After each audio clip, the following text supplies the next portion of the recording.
Bonjour! Dans cette vidéo, nous allons voir la glande thyroïde et les hormones thyroïdiennes. Commençons d'abord par l'anatomie de la thyroïde. La thyroïde est une glande en forme de papillon ou encore de H majuscule et elle constitue l'une des plus grandes ou la plus grande glande endocrine du corps humain. Elle est située dans la partie antérieure du cou, reposant sur la trachée, juste au-dessous du larynx. La thyroïde est formée par deux lobes latéraux reliés par une masse de tissu, l'isthme thyroïdien. Et elle a une vascularisation abondante assurée par les artères thyroïdiennes supérieures et inférieures, ainsi que l'artère thyroïdienne IMA ou moyenne qui est inconstante. Cette vascularisation rend difficile la chirurgie de la thyroïde. La glande thyroïde est constituée de deux principaux types de cellules sécrétant différentes hormones. Ce sont les cellules folliculaires qui sont arrangées en follicules qui sont des sphères creuses, dont la paroi est constituée par ces cellules épithéliales ou cellules folliculaires de forme variable selon l'activité cellulaire. Ces derniers entourent une lumière remplie de colloïdes. Cette dernière constituera la substance de stockage extracellulaire des hormones thyroïdiennes, sous forme de thyroglobuline, qui est une glycoprotéine à laquelle s'attachent des atomes d'iode. Ces cellules sécrètent les principales hormones de la thyroïde, qui sont la triiodothyronine ou T3 parce qu'elle est constituée de 3 atomes d'iode, et la tétraiodothyronine ou T4, appelée aussi thyroxine, qui est constituée de 4 atomes d'iode. Les hormones thyroïdiennes ne sont pas des hormones indispensables, c'est-à-dire qu'une personne peut survivre, quoique inconfortablement, à un déficit d'hormones thyroïdiennes. Entre ces follicules, on retrouve un tissu conjonctif présentant un réseau de capillaires fenêtrés, mais aussi des cellules plus claires, parafolliculaires ou cellules C, qui s'agencent soit en cellules isolées ou groupées en petits amas. Ces cellules sont en fait situées dans l'épithélium folliculaire, entre la membrane basale des follicules et les cellules folliculaires, mais elles débordent dans le tissu conjonctif mou qui les entoure. Ces cellules sont responsables de la sécrétion de calcitonine, qui joue un rôle dans le métabolisme calcique en diminuant la calcémie. Passons maintenant à la synthèse des hormones thyroïdiennes. Les hormones thyroïdiennes sont des hormones dérivées d'un acide aminé, la tyrosine, et contiennent toutes les deux de l'iode.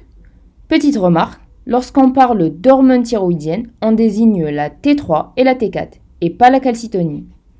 La tyrosine est un acide aminé non essentiel qui peut être synthétisé par l'organisme. Par contre, l'iode est indispensable, et il est nécessairement apporté par l'alimentation. Rappelez-vous de ceci, puisque un déficit en iode pourrait induire un hypothyroïdisme. Lorsque la TSH est sécrétée et qu'elle se fixe sur ses récepteurs au niveau du pôle basal des cellules folliculaires, ces dernières répondent d'abord par une excrétion des hormones thyroïdiennes déjà synthétisées et stockées dans le colloïde et en stimulant le début de synthèse de nouvelles hormones thyroïdiennes. Cette TSH est faiblement sécrétée pendant le jour, augmente et atteint son maximum un peu avant l'endormissement et reste élevée pendant la nuit. La plupart des étapes de synthèse des hormones thyroïdiennes se font sur des molécules de thyroglobuline qui constituera le composant majeur du colloïde. C'est-à-dire que les hormones thyroïdiennes se forment dans la molécule de thyroglobuline et y restent attachées pendant leur stockage dans le colloïde. Puisque la thyroglobuline est une glycoprotéine, elle suivra les étapes de formation des protéines, c'est-à-dire traduction ribosomale au niveau du REG, passage au niveau de l'appareil de Golgi, où elle se liera à des résidus de sucre. Enfin, cette thyroglobuline sera exportée par des vésicules vers le colloïde par exocytose. Chaque molécule de thyroglobuline est constituée d'environ 70 acides aminés de type tyrosine, qui constitueront avec l'iode les principaux substrats de la synthèse des hormones thyroïdiennes. L'iode est au niveau intestinal réduit en iodure, c'est-à-dire I-, avant l'absorption. Au niveau du pôle basal des cellules thyroïdiennes, l'iodure est capturé activement par un sympore sodium-iodure qui permet de transporter le sodium selon son gradient de concentration et l'iodure contre son gradient. À la limite entre la membrane et le colloïde, l'iodure est est transporté à travers la membrane plasmique apicale grâce à un transporteur spécifique. Ensuite, au niveau du colloïde, l'iodure est oxydé par la thyroïde peroxydase en iode. Ceci initie le processus d'organification de la thyroglobuline, c'est-à-dire le processus de fixation de l'iode à la molécule de thyroglobuline. Si il y a ajout d'un atome d'iode à la tyrosine, il y a formation de monoiodotyrosine ou MIT. L'ajout d'un deuxième atome d'iode forme alors la diiodotyrosine ou DIT. La dernière étape de la synthèse est représentée par l'union des tyrosines iodées et formation des iodotyronines, c'est-à-dire T3 ou T4. S'il y a condensation de 2 DIT, on aura formation de T4. Si par contre, il y a condensation d'une DIT avec une molécule de MIT, on aura formation de T3. Il peut y avoir la formation de RT3 qui présente une structure similaire à celle de la T3, mais inversée. Cette dernière n'est pas vraiment active chez les humains. À ce point, les hormones sont stockées au niveau du colloïde grâce à la thyroglobuline.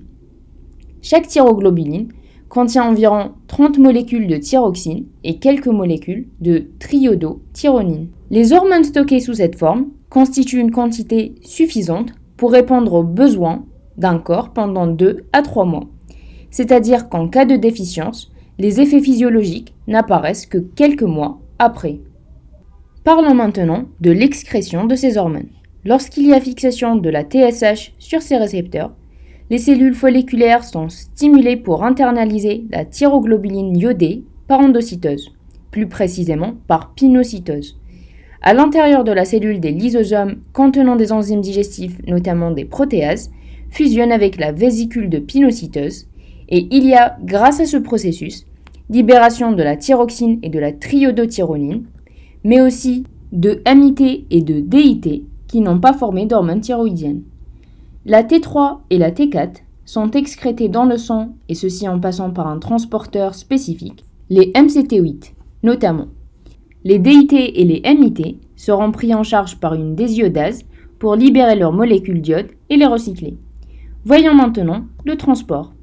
La majeure partie des hormones thyroïdiennes sécrétées seront liées immédiatement à une protéine, la TBG, et un peu moins par d'autres protéines telles que l'albumine et la transérythine. Et enfin, une toute petite partie reste sous forme libre.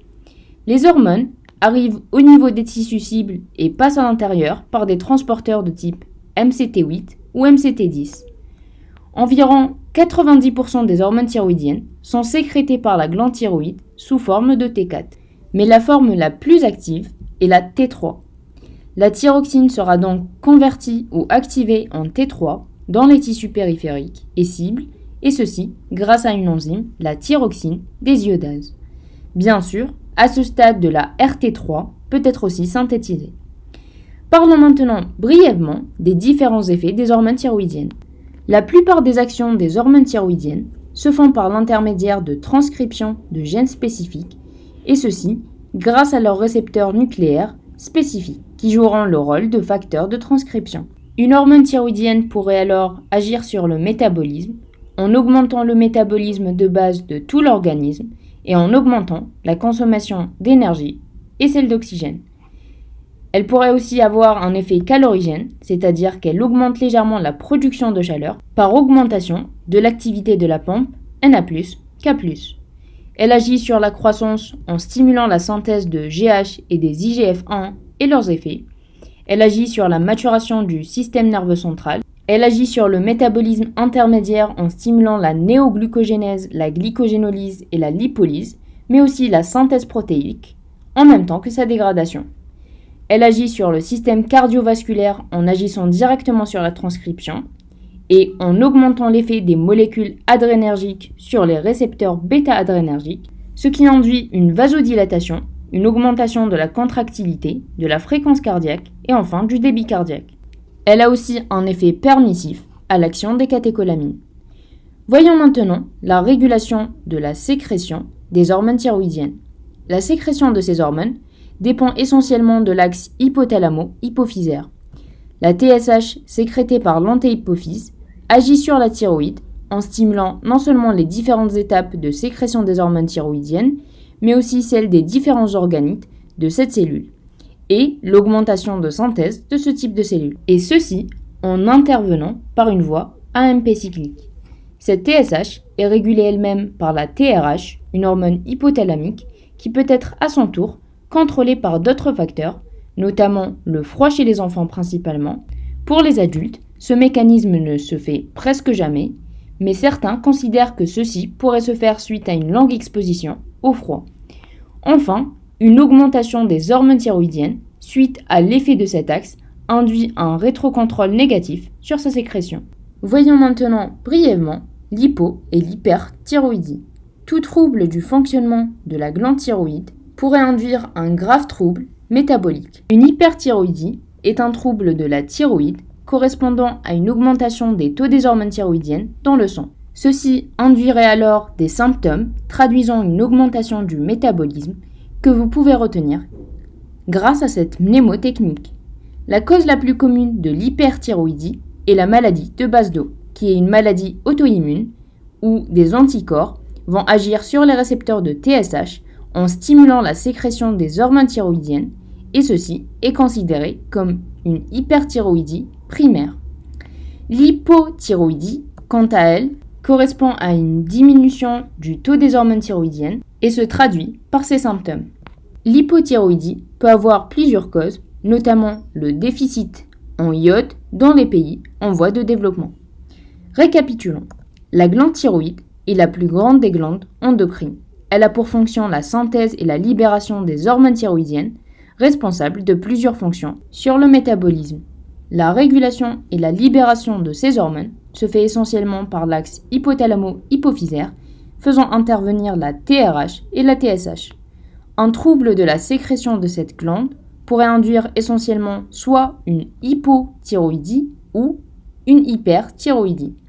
Voilà, c'est tout pour aujourd'hui. J'espère que la vidéo vous a plu. Si vous avez des questions, n'hésitez pas à les mettre dans les commentaires et à la semaine prochaine.